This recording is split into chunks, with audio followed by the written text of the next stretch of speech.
Cory here. Oh, he's in.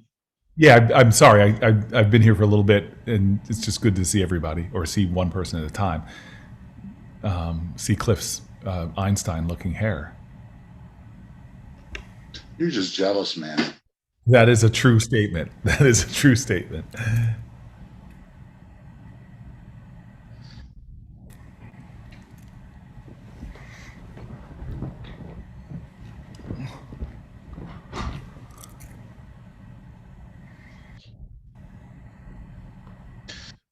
Where did you get those photos? Serrano told me about them. Thank you so much. I have not seen him yet, but he's been hard at work in making this gift for, confidentially, for the senator we discussed. I won't say the name. Got it. Cool. Yeah, I'm very excited. I think he'll be really touched.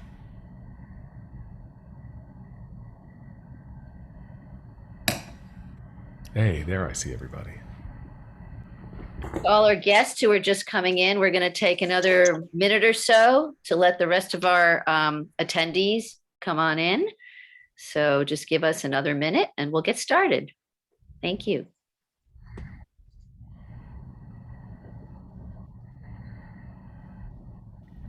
Senator Booker, I just want to say my nephew graduated Penn a few years ago, and you spoke at his graduation. Oh. And I just want to tell you there wasn't a dry eye in the entire stadium. It was amazing. I mean, it was such a great speech. So I'm really excited and honored that you're here. So thank you. I'm grateful. I hope he's doing well. He's incredible. And I just remember after you spoke and we walked out of the graduation, I looked at my sister-in-law and I that's when you realize that the pride of having a nephew, a son, my kids are young still, graduate a school like that. And when you hear those kinds of speeches, you come out just head held high and so proud. It was very, very proud moment for our family. So thank you. Thank you very much. Thank you. Okay, I think we're going to get started. I want to say hello to everybody. I'm Hillary Helstein, director of the Los Angeles Jewish Film Festival. I want to welcome you to our special program today in honor of Jewish American Heritage Month. And specifically today, today is the Day of Action Against Anti-Semitism. We are honored to bring you this exclusive Q&A about the powerful and moving documentary, Joachim Prinz, I Shall Not Be Silent. Some of our audience has had a chance to see it, and for those of you who have not, we have just extended the viewing period by a week. So that should give you plenty of time to see the film, and I'm sure after the Q&A today, you're going to want to go out and see it immediately tonight. Anyway, we are looking forward to what I know is going to be a very meaningful and thought-provoking discussion today. I would like to express my gratitude to all our panelists for their time. It is a rare occasion to hear these extraordinary people together on a panel and discussion on issues of racism, anti-Semitism, and unity. And I am personally grateful to you for your commitment. Thank you. I would also like to thank Rachel Fisher and Menemsha Films for giving us the opportunity to present the film to you this week and the Q&A today. I would also like to thank our LAJFF partners, Stephen Weiss Temple, the Black Jewish Entertainment Alliance, the American Jewish Committee, Jewish World Watch, and Valley Beth Shalom. I would like to thank our sponsors who make it possible for us to continue to bring important programs to you like today's. Joachim Prinz, I Shall Not Be Silent, is a remarkable film. The film first came out in 2014, and we showed it at the festival back then. But while the film has remained the same, we are now seeing it through different eyes, through new eyes. We have changed. Our society has changed with the onslaught of racism and anti-Semitism. This week marks the anniversary of George Floyd's death. And over the past few weeks, Jews have been violently attacked, including an incident right here in Los Angeles, just right near the Beverly Center. Synagogues and African-American churches have been vandalized. Witnessing how the intolerance and violence has escalated to the unprecedented extent it has reached, Rabbi Prinz's message is more profound now than ever. Now, I'd like to give you a little background on our guests. And I want to remind our audience that you can submit questions that you have through the Q&A button on your screen, so we can take some of your questions at the end. But please limit your please limit your thoughts to questions only. Now, I'd like to introduce our panelists that you see here. We have the filmmaker, Rachel Fisher. We have, you can see everybody, okay. We have Deborah Prinz, who is the daughter of Rabbi Joachim Prinz. We have with us Orly Marley, who is a member of the Black Jewish Entertainment Alliance, whose mission is to work to bring the two communities together in solidarity and support each other in the struggle against hatred and bigotry. Orly is an Israeli-born American married to Grammy-winning reggae icon Ziggy Marley. We have with us Rabbi Sari Laufer. She is the rabbi at Stephen Weiss Temple in Los Angeles. We have our moderator, Rabbi Cliff Colwin, who is Rabbi Emeritus at Temple B'nai Abraham in New Jersey, the congregation formerly of Rabbi Prinz. And finally, our special guest, who really needs no introduction, and his name is not Andrew Serrano, is Senator Cory Booker. I'd like to say a few words about him and then turn it over to Rabbi Colwin to make a formal introduction to Senator Booker and to Senator Booker himself. Cory Booker is a United States Senator from New Jersey and previously served as mayor of Newark, New Jersey. Senator Booker sits on the Judiciary Committee, the Foreign Relations Committee, and the Environment and Public Works Committee. He has a reputation as a leader with innovative ideas and bold actions. Booker has dedicated his life to fighting for those who have been left out, left behind, or left without a voice. Senator Booker has a BA and MA from Stanford University. He was awarded a Rhodes Scholarship and went on to study at Oxford University and completed his law degree at Yale. I now welcome Rabbi Colwin and Senator Booker. Oh, Cliff, you're muted. Hillary, thank you. I appreciate it. And great. I was trying to think, how many times have I introduced you over the last 20 years? A Too good many. I want you to introduce me next time. I would like that. That would be an honor. I've had the chance to introduce you, roast you, love all over you before. So I would love that opportunity again. Indeed. As well you should. I became the rabbi of Temple B'nai Abraham. Joachim Prinz was my predecessor's predecessor in 1999. And that year was important for me for two reasons. One of them was, while I knew the name, that was the year I began to learn about the extraordinary life of Joachim Prinz. And that was also the year that I met and began a friendship with an extraordinary gentleman named Cory Booker. Senator Booker, for the last 2 decades, has been a great friend of Temple B'nai Abraham and an extraordinary member, not just in his political personality, but as a member of the African-American community and as an extraordinarily knowledgeable Gentile about all things Jewish. For that reason, very seriously, he has served in countless ways as a bridge between the two communities and has helped each to understand the other in a most positive, energetic, cheerful, and at times even fun way. I know that, to put it mildly, you are busy. We're grateful you've got a few minutes to spend with us this evening. You, history, the present day, what's on your mind? Well, first of all, the reason why he said a few minutes wasn't because of my rushiness, because he just knows that I have the temptation to be a rabbi and a black minister combined, which means that I could sit here for an hour or two and just go on about one of my favorite subjects and my favorite people. Literally, there is a beautiful photo that is 10 feet from me that this man, with an incredible act of chesed, kindness, this Rabbi Colwin gave me to hang in my Senate office, and it's one of my most prized possessions. And I love when people come here, they recognize King, but they don't recognize one of the more powerful forces of spiritual light, I think. in that period of American civil rights movement was Joachim Prinz. And the truth is, Rabbi Prinz had that unenviable position of speaking at the March on Washington right before Martin Luther King, and it is a light for me, though, a beacon to be able to look here on tough days and see these two men standing together.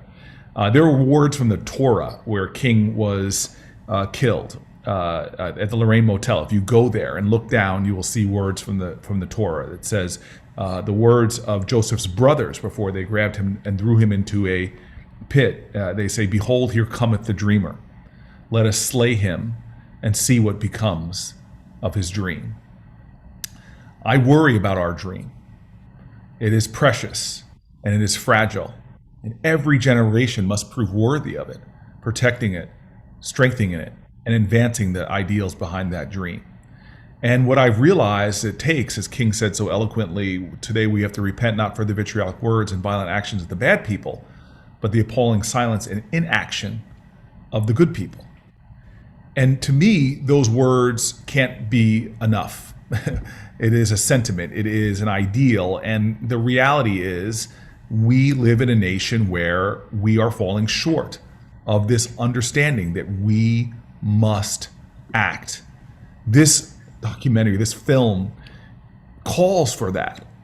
Joachim Prinz said, "I believe that the time has come for us to work together," he said, "for it is not enough to hope together, and it is not enough to pray together." I am distraught at what is going on in our country. The levels of hate and viciousness, the levels of anti-Semitism that are rampant in our communities. And I'll tell you, I worry that it's not enough to say, I'm not racist. That's not enough to say. If racism exists, then you must be an anti-racist. It's not enough to say that I'm not an anti-Semite. But if anti-Semitism exists, we all have an obligation to work together, to act, to be working and fighting against anti-Semitism. And so I adore Rabbi Prinz. I was the mayor of the city where he had a shul. I am honored that he lives a life not of an exemplary, simple fighter for his community, but that calling of Hillel, which he lived so profoundly. If I am not for myself, who will be for me? If I am only for myself, not who am I? You lose your humanity. What am I? And if not now, when? That is the reason why, as he traveled through the South, looking to raise resources and focus on the cause of the Nazi scourge, when he witnessed the horrible conditions of African Americans, he stood up and became a part of a movement. That to me is not just allyship. That to me is love. And so tonight I'll end with this before Cliff starts. I can always tell when he thinks I'm talking too long. He starts to shift a little bit and you can see him. But I just want to call on all of us in a time of crisis. This is when we need heroes. And to lionize an individual is rightful in the case of Rabbi Prinz. But if you're left and sitting back at him in awe and reverence, I don't think that's what he would have wanted. I think that what he wants is for more of us to stand up and be a part of it. And what's necessary for that is to clearly understand the oneness of us as a people. I sit here today as the fourth popularly elected African American in the United States Senate, not just because of Frederick Douglass, not just because of Martin Luther King, not just because of Sojourner Truth. I sit here because of people like Rabbi Joachim Prinz. I sit here because of people like Goodman, Cheney, and Schwerner, Black and Jewish, who stood together, sacrificed together, even suffered and died together. I will tell you that those words at the Lorraine Motel where King was killed, I read them one night, and it was a night I was very exhausted. I just flew into Israel with my parents, put them to bed at the King David Hotel, and the people who were protecting me, these two Israelis, former Special Forces officers, sort of intimidated me because they were like, "We will go for a ride." And I'm like, "It's late. No, we will go for a ride." And I get in the Jeep with them, and my friend who was with me, and we drive out into the desert, and I will never forget, I'm nervous as heck. The cell service goes out, and I'm like, oh my God, is this what they do to the Goyim when they get them here? And next thing you know, I get, they start driving up a hill, my cell service comes back, and then I see the city. And we set up there a campfire. They said they wanted to get to know the mayor of New Jersey. I was just the mayor of Newark then, but they gave me a bigger title. And as they were pointing out to me the sites, I'll never forget they pointed to Mount Nebo. And instantly, I thought of Martin Luther King. And I asked them for their iPad, which they had. And there in the Israeli desert, I played this speech. Martin Luther King, I've been to the mountaintop. I've looked over. I've seen the promised land. I may not get there with you, but we as a people will make it to the promised land. And these words echoing out into the night sky. And I told them about the Torah portion, which happened to be the one that included the story of Joseph. And in that moment, you had in a desert Christian Jews, Americans, Israelis, black, white. But in that moment, we knew we shared a common aspiration for peace, for justice, and for love. I hope that tonight in the panel, as you discuss these issues, words sink in and inspire action. This country, this world, now as much as ever, needs the best of who we are. It needs our courageous, radical love for one another. And so thank you for tonight. Bezrat Hashem, this will be a great evening. And for Rabbi, I just want to say to you, as always, Yasher Koach, my brother. Thank you. I love you. Thanks, Cory. I love you too. Thank you for joining us. Thank you for having me. So as I said, 20 years ago, a little more actually, I came to Temple Ben Abraham as the rabbi. I knew who Joachim Prinz was, but didn't really know very much about him. And the time of my tenure there was and continues to be, even as emeritus, a time of extraordinary exploration and learning about this extraordinary man. And Rachel, you were motivated to make a film about him. Why? What did you know? What did you and your cohort, your colleague, also Rachel, to whom we refer to as the Rachels, what made you decide to make this film? And damn it, how did you do it so well? Thank you for the question. And I really appreciate all of the senator's words, obviously.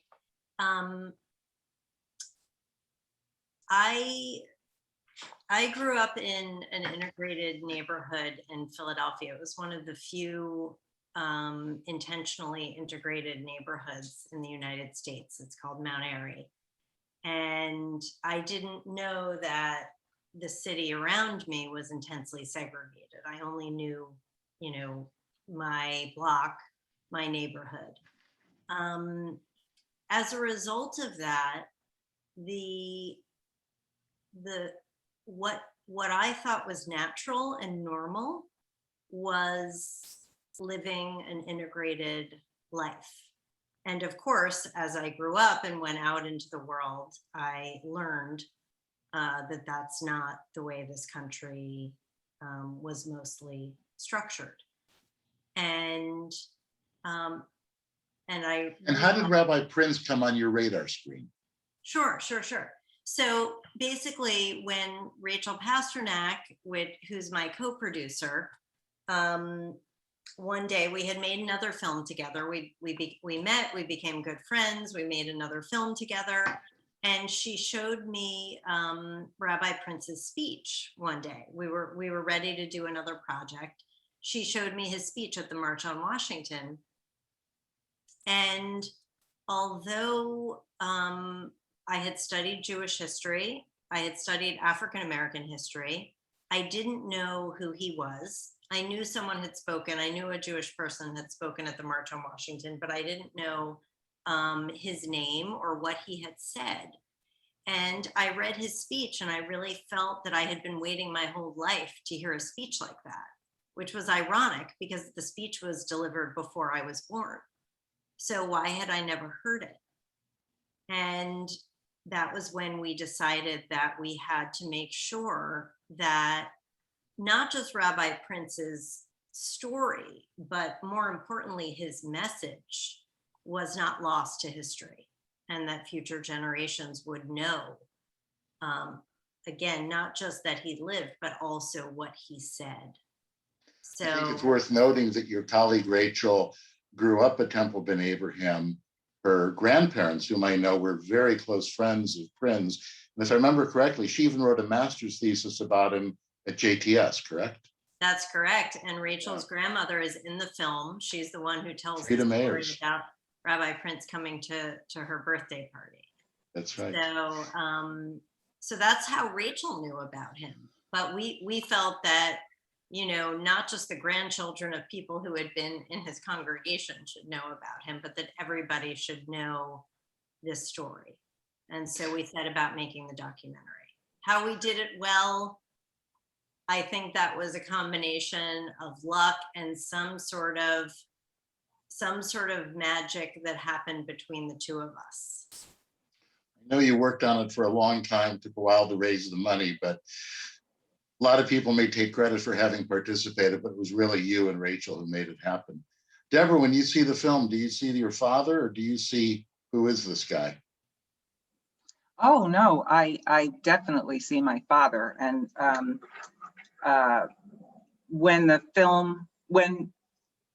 the first time that Rachel sent us a DVD to watch, I carried it around with me in my handbag for about 3 weeks because I was afraid to watch it. Because I was afraid, what am I going to do if I don't like it, or if I feel that it doesn't really represent who he was, if it isn't an accurate representation. And so when I finally watched it, and I think my brother had watched it sooner, and he was, taken with it. And really, I watched it, all of us watched it, and we felt that they really hit the nail on the head, which was quite something. It's true that Rachel Pasternak's grandparents knew my father, but she, I think only, I don't know that she ever really met him. She may have been in the congregation at some time, but he was, much older at the time. So the fact that they didn't know him at all and really captured him was very impressive. And I just want to add one thing to what Rachel said in her answer, which is about the fact that she felt she had been waiting to hear this. Why didn't I ever hear of this person? We had a screening of the film in Newark early on, and there were hundreds of Newark high school students in the audience. It was at the Newark Museum on a night that was pouring rain, and we were sure nobody would show up, but it was very, very well attended. And one of the young women stood up and said, very emphatically, why have I never heard of this person? He is part of my history. He's part of my story. Why have I never heard anything about him? So that really stuck with me. And I think with all of us, that's something that both Rachels really wanted, was for this film to be seen by young people, because it's about an era that they really don't, I think, for a lot of young African-American people and all kinds of people, they're not aware that there was so much interaction with the Jewish community in the civil rights movement. So we're going to come back. We'll come back to the history of the early parts of the film in a second. I do want to interject here that it's been an ongoing project for the last 20 years between the Prinz family and Temple Ben Abraham to collect materials about Rabbi Prinz, because there really is very little. Your father, as you well know, had the dastardly habit of not writing his sermons down. And when you want to know about a rabbi, the best thing to do is read the sermons she or he wrote. but we got recordings, all sorts of ephemera about him, which is now housed in the American Jewish Archives in Cincinnati. And for the first time in this last decade, there's begun to be scholarly work about him, to both because it is a genuine interest and importance, and also to give him a bit of the covet that he deserves for all that he did. We will go back to the past for a minute, but let's jump a little bit. Orly, Rabbi Prinz was not part of your background. You're a Persian Israeli who came to California as a teenager. And before we began this evening, you talked, I'm going to suspect you didn't know much about Joachim Prinz, but the film had an impact on you. Tell us about it. You know, it was, And what it was that touched you. I mean, first of all, the day that I watched it was such an emotional day for me for so many reasons. Because of where we are in this world right now, historically, everything that's happening around us. I have 4 young kids, ages 5, 10, 14, and 16. My 2 older kids identify as Black. You know, they've both been bar and bat mitzvahed in Israel and America. Um, they identify as Black and Jewish. And for me to watch this documentary, and you know, my family's from Iran, so we did not experience the Holocaust in that way. Growing up in Israel, you know, I don't know how much you guys are aware, but Holocaust Day is commemorated by an entire month of studies per grade level. We spend an entire month studying and learning and commemorating the Holocaust. So it is a very, very serious subject that, you know, we study an entire month. But in America, our kids don't have that experience. And as much as we, you know, as parents, you know, we take them different places and we talk to them about things. To watch a film like this, it just gives me, as a Jewish woman, such sense of pride. And I was bursting and I was crying, and you know, it makes me so happy to be able to share something like this with my children so they can understand what, you know, what is out there and what's come before them.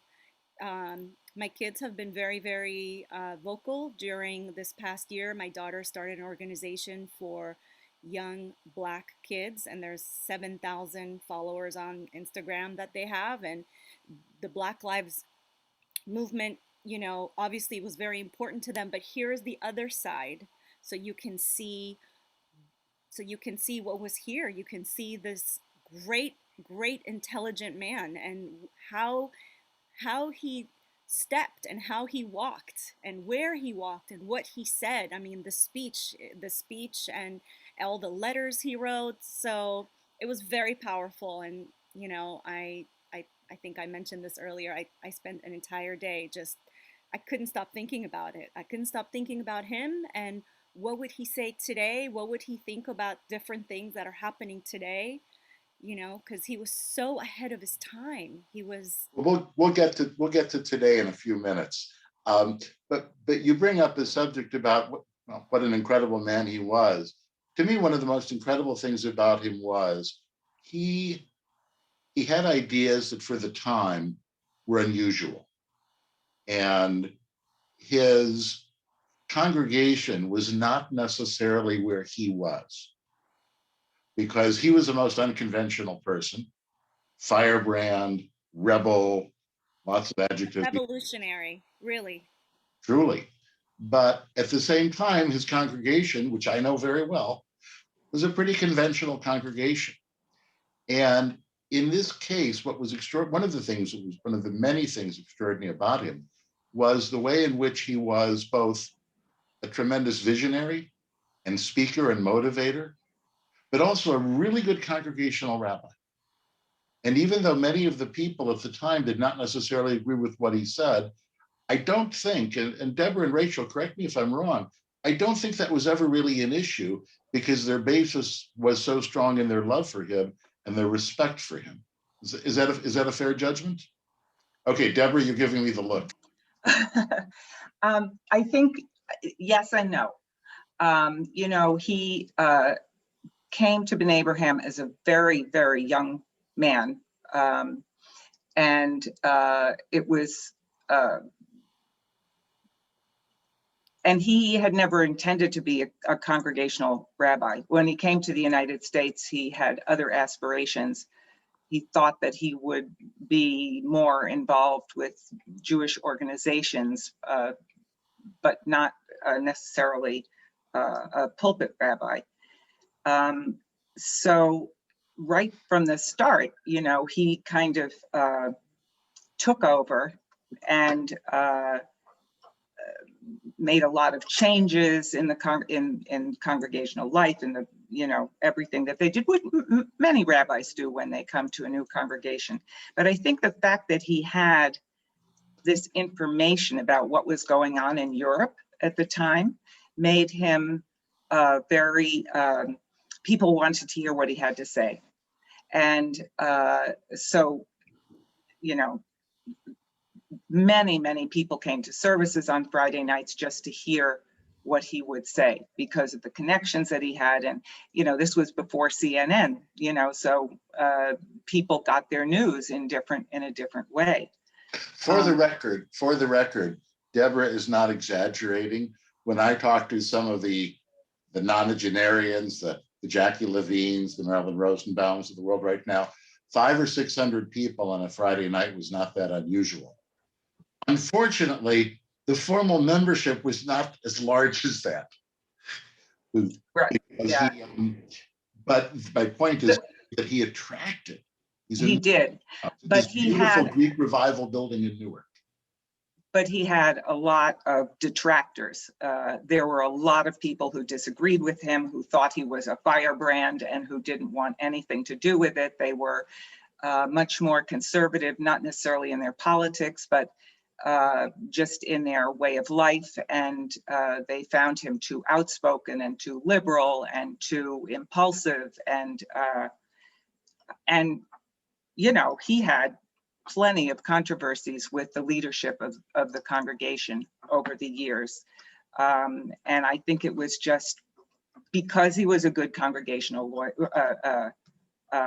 rabbi, and because of this presence that he had, that he was able to do it. But I will also quickly say that it's been my observation that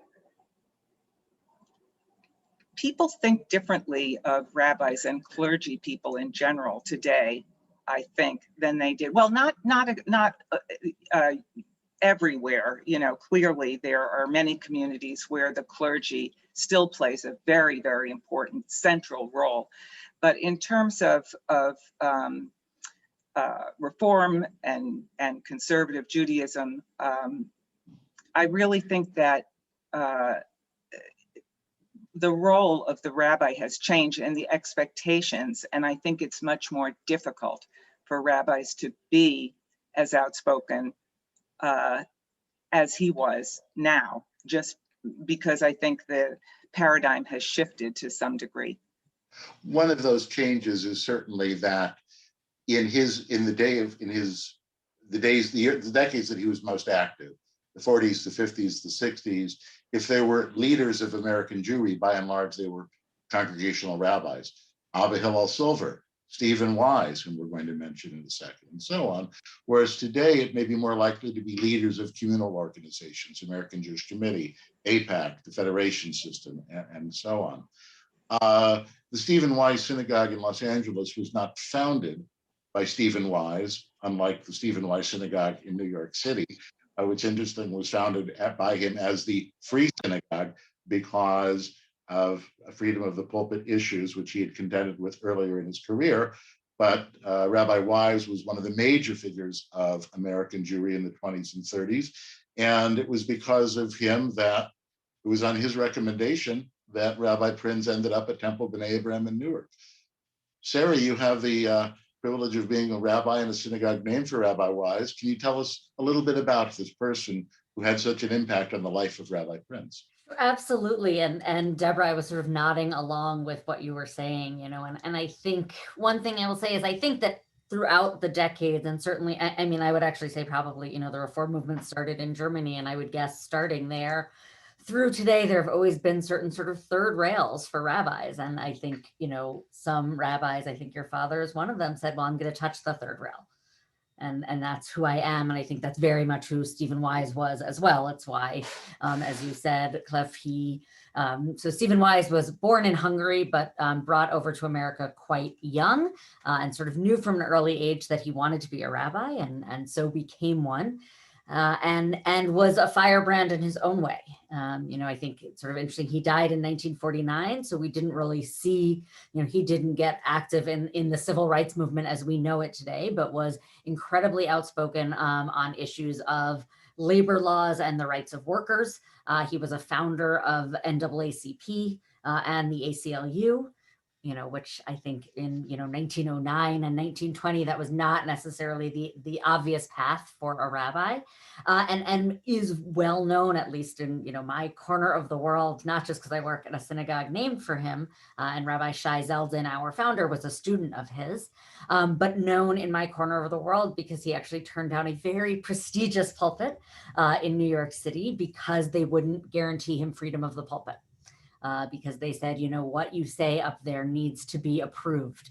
And so he founded his own synagogue, which was originally known as the Free Synagogue, based on the idea of it was a free pulpit, that whoever was speaking from the pulpit could speak freely on what mattered to them.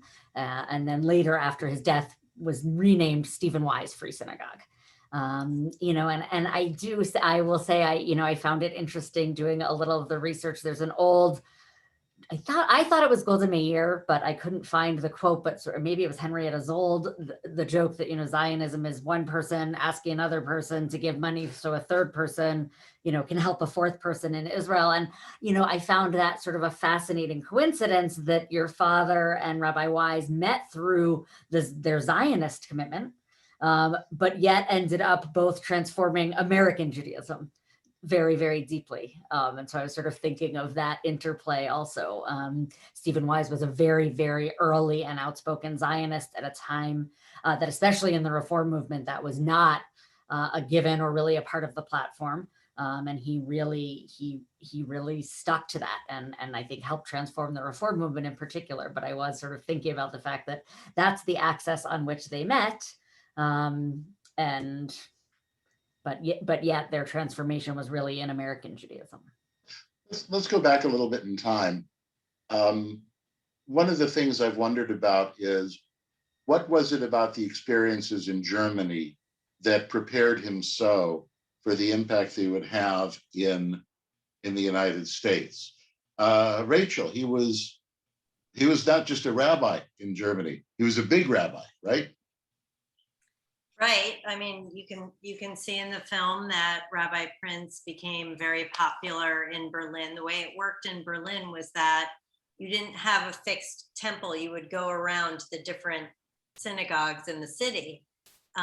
So he had, very strong youth following that would follow him from building to building as he was preaching in the different buildings. And him even becoming a rabbi was an act of rebellion, because his father was, very assimilated, not a Zionist, and I think thought that his, was not necessarily in favor of the centrality of Jewish identity for his son. The question has often come up about where Rabbi Prinz's courage came from to say the things he said, both in Germany and in the United States. I'm not a psychologist, but my husband is a psychologist. And I do think that the loss of his mother at a young age was a big part of that. I think that, as we say in the film, as he said, he did associate Judaism and Jewish identity with his mother. And so that was his greatest attachment. And I think that perhaps when you've lost the person who's most important to you, in a way, after that, you've got nothing left to lose. Mm. And so the commitment to Judaism and to Jewish identity, which was greater, and Jewish values and the prophetic idea of Judaism, which is what he brought to America, was much greater than a sense of his own safety. Well, in that regard, what do we know about how other rabbis in Germany regarded him? Because he was the most outspoken, was he not? Yeah, I'm sure there was, I'm not really sure. He doesn't talk about that too much in his memoirs. Deborah, I don't know if he spoke about that with you. I know that his Zionist activities were sort of underground. He used to have to meet with the young people. He says he met with them in the stairwell of the temple. They wouldn't give them a room, etc. So, but he didn't talk too much about the other rabbis. Yeah, it should be pointed out that the milieu from which he came was not one which was overly friendly to Zionism. Right. And so he was rebellious in more than one way.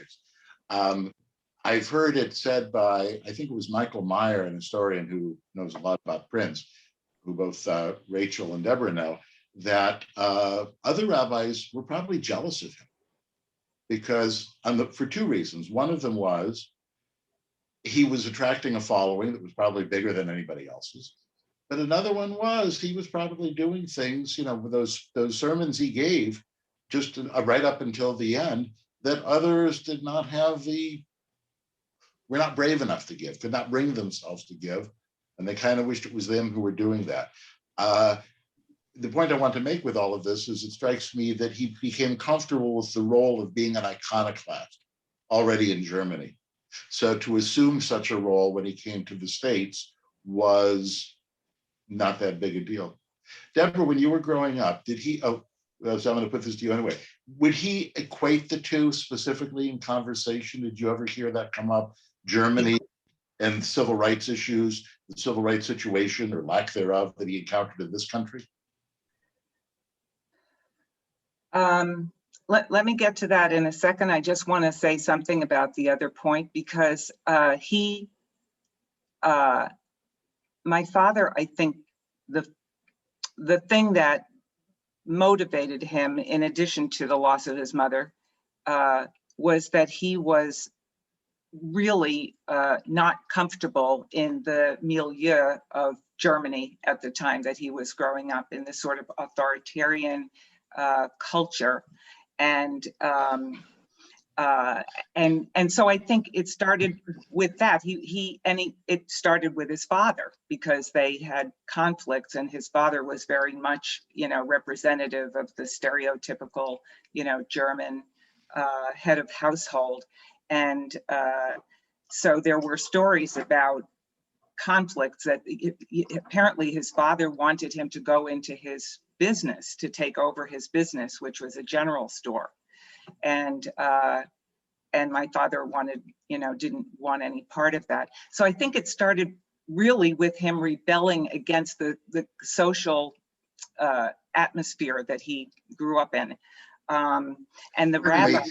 Pardon me, that's really interesting because it also alludes to something else that was significant, although I don't think it was treated in the film, and that is when he came to Temple Ben Abraham, which was an old synagogue. It was founded in 1865, I think. It was affiliated with the conservative movement. Shortly after he arrived, he said, "What do you need them for? You got me." And the synagogue disaffiliated, and I believe it is the largest historically unaffiliated congregation, non-Orthodox congregation at least, in the country. And it just occurred to me that this was a bit, again, of that anti-authoritarian trend or tendency to which you were referring. Yeah, he wanted a free synagogue too, just like Rabbi Weiss. And in the rabbinate in Berlin, he was not, accepted. He came in, and his first pulpit, so to speak, was outside of the rabbinate because he hadn't finished he hadn't been formally ordained. So he just started by being an upstart. and his Zionist ideas were, as you've said, you know, not accepted. And you know, I think there was a point at which, if he hadn't come to the United States on his own, that he might have, you know, not lasted that long within the Jewish community in Berlin, because the rabbinate was not happy with him and his ways. And your other question is about his experiences in Germany and then his experiences here. So I guess one thing that's very important to say is that I don't know what he cherished most in life. I hesitate to say it without thinking about it more, but being an American citizen to him was definitely up there in, you know, the top, at the top of the heap. He became an American citizen. They had to open the courthouse in Newark, you know, hear ye, hear ye. They had to go through the streets announcing on a Sunday, because he had to be given citizenship in order to make a speech for American troops, which he did quite a lot in the beginning. And it was such an important experience for him and my mother too, to become American citizens. And he says that his speech begins with, "I speak to you as an American Jew." And, you know, here's a guy who, you know, hadn't been American for that long, but that's what he identified with. And that's what he aspired to live in a free country, in a democracy that was really a democracy. So I think he saw it very differently. He saw the opportunities for himself and for Jews in general in a very different way. And then, you know, it's all in the film about how he... I like the way in which he says, "I speak to you as an American Jew," with what sure sounds like a British accent. Right. Okay, let's change things up a little bit. Something that I think is impossible for anybody who watches the film not to think about, as long as they're engaged with the film, is, to what extent was he a product of the time he lived in? To what extent was he made for that? And to what extent could he have been universal? And I mean that in a very specific way. Could there be a Joachim Prinz today? What about him that was so exceptional, that enabled him to be as consequential as he was, could be the case today, and what couldn't? Deborah mentioned before what we might call some, well, Deborah and Rachel both did, structural aspects, namely having to do with the role of the rabbi today versus then, the rise of the Jewish bureaucracy, and so on. But that aside, Orly, you want to take a crack at this one? You know, he, to me, in my humble opinion, and Deborah, your insight is so important, and thank you so much for sharing from your heart. To me, when I think about Rabbi Prinz, I think about something that people say to us all the time. So my business, we manage the estate of my father-in-law, and we get asked all the time, how is it that his music, you know, he passed away when he was 36 years old. He would have been 75 today. His music still speaks to the world, not just Jamaicans, not just Americans. If anything, if you leave America and you go to Europe, Bob Marley's music is a lot bigger than it is here.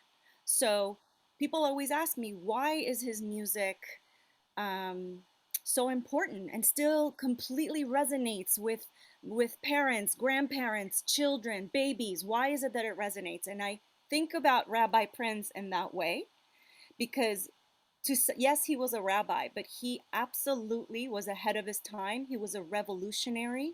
He believed in things, and, you know, he sort of defined Zionism and sort of set the standard in a way that he is not for yesterday, not for today. He's eternal. Like, as you know, his thoughts and his ways of living, my great great great grandkids can listen to it, and it's universal. So it's very powerful, and to me, someone like that, what he did for a living, a rabbi, it's amazing. It's incredible. The story about how, the congregation, the woman and her husband, they felt weird inviting him to their birthday party, and he Oh, showed up. excuse me. I That mean, was, she's the grandmother. She's the grandmother of Rachel's co-producer, the other Rachel. it's amazing. It's so amazing. But to me, his job and what he did is incredible, but a little inconsequential, really, because he was such a big humanitarian. He really is a revolutionary. Like, I put him up there with, like, someone like Gandhi, someone completely enlightened with what was happening in those days. How did a man from that part of the world come to this country, identify with the struggle of another race that he didn't grow up with? And how did he know within himself to write these letters? I mean, the letters he wrote just makes me really feel like he was not of this world. He's absolutely somebody that in 100 years somebody could learn about him and read about him. And that's why, Rachel, thank you for putting this film together, because it is so important for generations of American children, Black, white, Jewish, brown, it doesn't matter, to know that somebody like that walked this path and walked, right side by side with MLK. And, Thank so you. for me, Can that's can what I he break is. He's in? universal. Sure. Thank you, Orly. That really segues beautifully into something that I really, really felt strongly about saying tonight, which is I've been thinking a lot about Rabbi Prinz as a prophet. And I think that the box that a lot of people would like to put him in is more of what they used to call a race man. Do you guys know that phrase? They used to say back in the times of the civil rights movement, someone would be called a race man. And a race man was someone who fought for the freedom of his people, which is obviously a noble undertaking. If your people are oppressed, you fight for the freedom of your people and you build your career on that. The question is, for the race man, what happens when the people become free? Then what do you do? And Rabbi Prinz really transcended that. He didn't just fight for the Jews. He did fight for the Jews.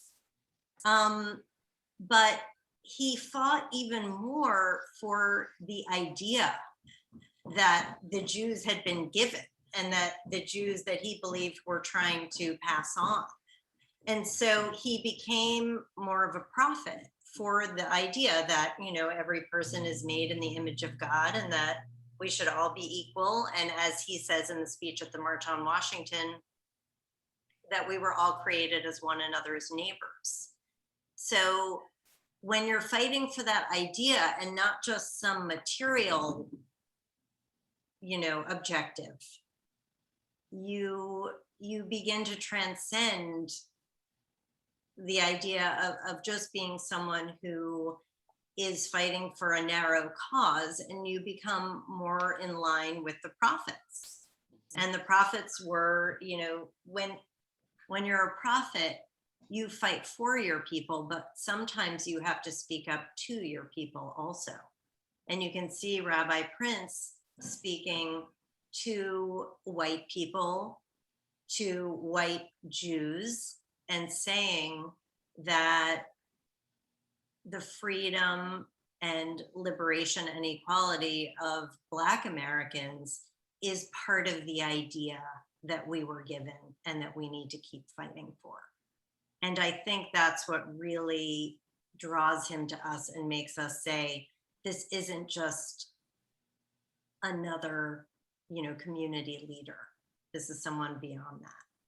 He had a very pragmatic approach that I noticed particularly in a couple of areas. One of them was the way in which, and Rachel, you and I were emailing about this earlier today, that he understood why African Americans in general saw Jews, white Jews at least, and certainly in those days, the grand majority, as another kind of white people.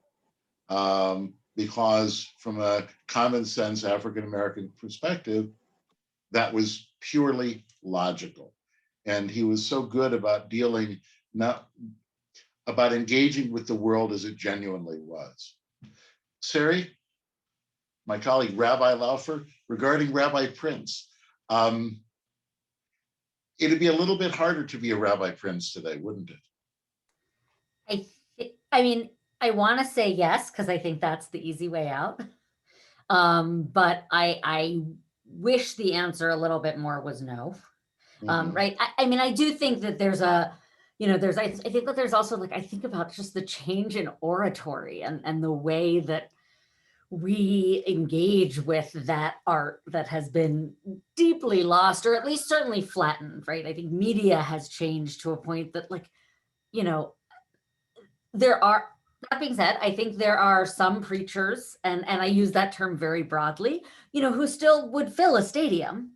But I do think, I mean, I obviously am always careful about the term prophet, but I think, Rachel, what you said at the end is really what I was thinking all the way through. So there were sort of two things that I was thinking about in terms of Rabbi Prinz. The first being, right, a prophet speaks uncomfortable truths in the service of a larger truth. And I do, it sort of feels to me, I mean, look, his story was his story, and we all speak, from our story.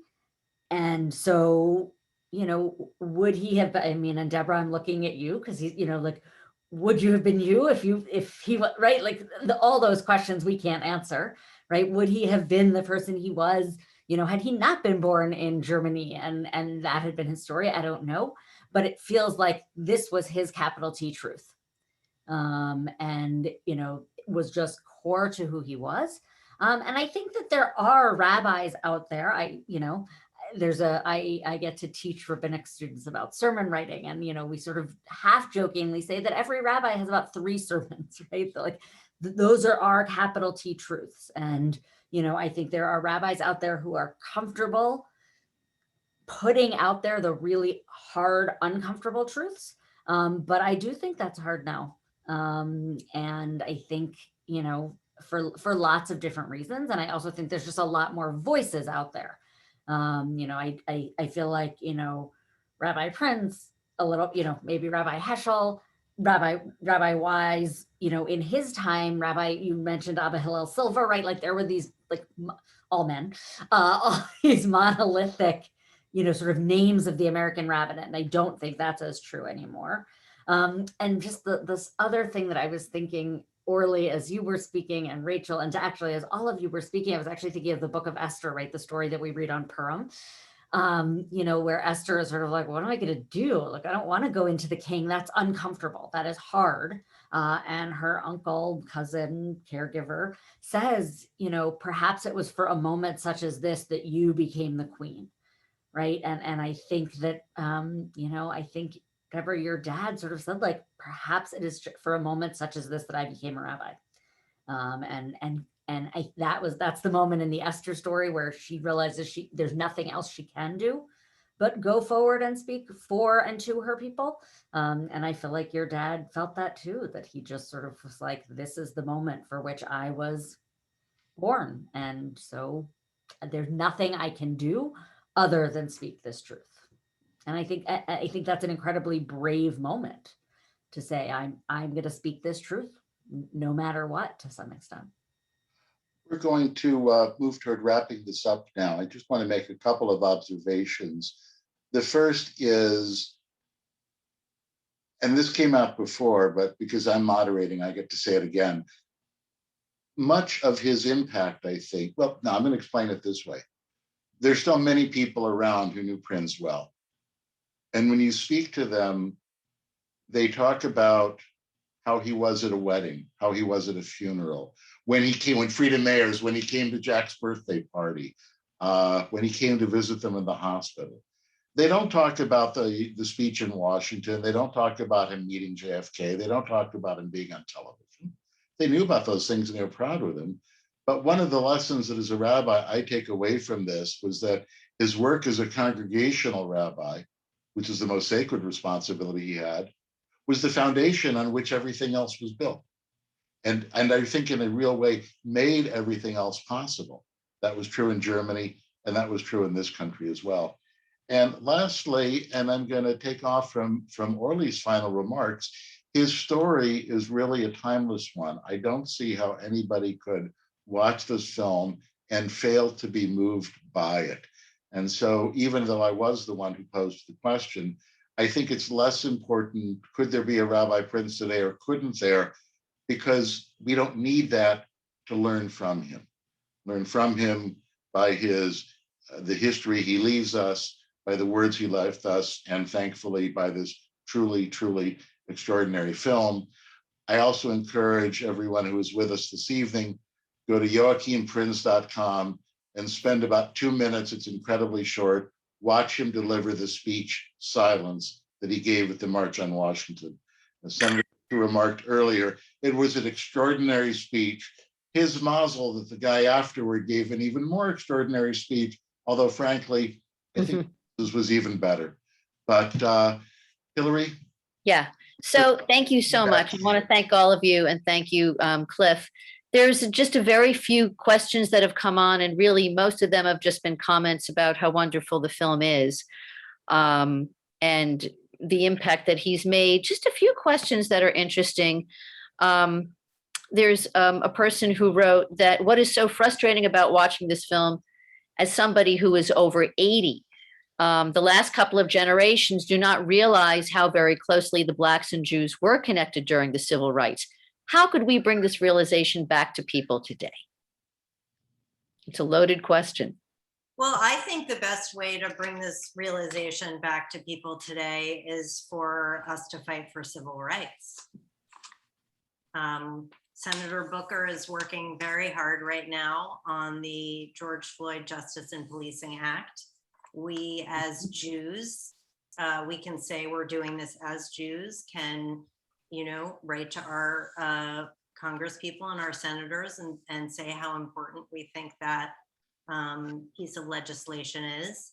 And I think if we build it, they will come, So I think that what I've noticed with students, I've shown this film to students a lot, and I love showing the film to students. And as Deborah said, they usually have a wonderful reaction to it. But I've also been fighting for integrated schools in my community and around the country, because I would rather give the kids integrated schools than show them this film. And if I show them the film in a segregated school, it doesn't mean that much to them. They need to know that we're fighting for the world we want to see. I also, one of my, and I think Orly is really someone who's walking the walk, and sounds like your kids are as well, which I love, is that, and I was telling Cliff, I was talking to my husband who's a born Angelino about some of the history here. I think some of it is also about being in real and deep relationship, both with Jews of color in our communities, but also, with Black communities outside the Jewish community. And I think that was very much a part of, I don't know all of the history of Newark, but I'm a New Yorker, right? That for a while, as there was so much white flight out of cities, sometimes Jews were still in the cities. They weren't quite there yet in terms of their own immigrant story. And as that happened, and as Jews sort of moved suburban, a lot of those very natural relationships started to either fray or just weren't really present. And so I think there is this incredible history and truly real relationship of the civil rights movement. And then I think I worry about sort of resting on those laurels and not continuing to do the work. And so I think I think it's less, I was looking at that comment. Also, I don't think it's that generations aren't aware of the history. I think it's that we need to figure out how do we recreate that commitment. Yeah, I think that's great. Yeah, and I would say that some of these other questions here are also in line with that of how do you come to terms with dispelling some of the twists that maybe have come up from some people in the entertainment business, maybe, about the histories of Blacks and Jews in relationship to the narrative of both.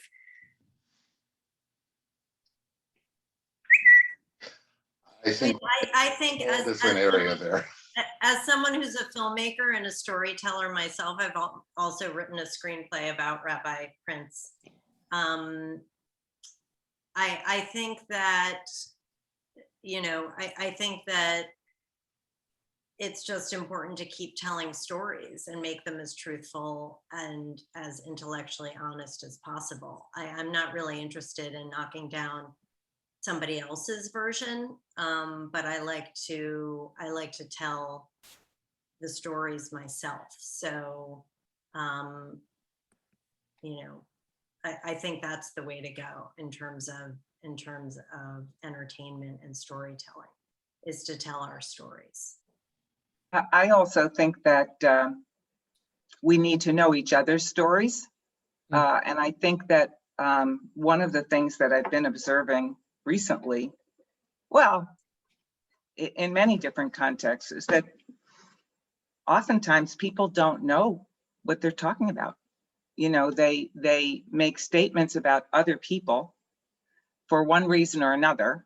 And there are many reasons that, bring people into conflicts where this might happen, but they really don't know the whole story. They don't know the other person's whole story. And they're really not, and I'm completely overgeneralizing now, but I think it is one of the challenges that we face, is getting people to understand that they have to know more. They have to go on Wikipedia and look stuff up before they start talking about it, and really,